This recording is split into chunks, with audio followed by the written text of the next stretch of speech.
10 steps to 10K. You got to be there.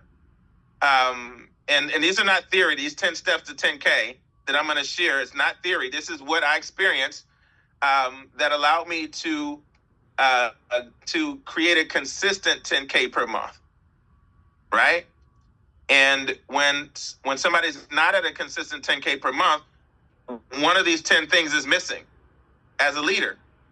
But I remember there was this one Myrtle Beach experience, and I asked, Elizabeth Gardner was on stage, and she was like, 0, 0, 0, 0, 0. Right? You remember that, Ms. Gardner? 0, 0, 0, 0, 0. I don't know who was there at that event. And I have this new image that I use in my coaching. And it's a bad guy.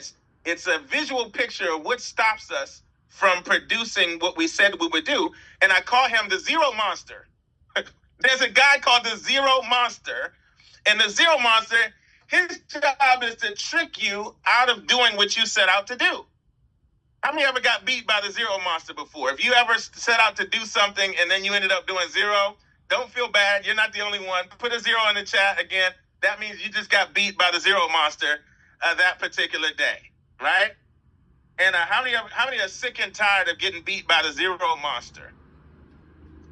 So what am I getting at? Here's what I'm getting at. When it comes to achieving goals, what I've found is that in the times that for example, there was one year, some of you all watched this happen because I was very public about the whole journey. I took before pictures.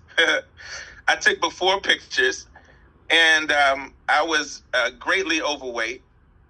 And I posted my before pictures online, and then I posted an after picture as to what I wanted to look like.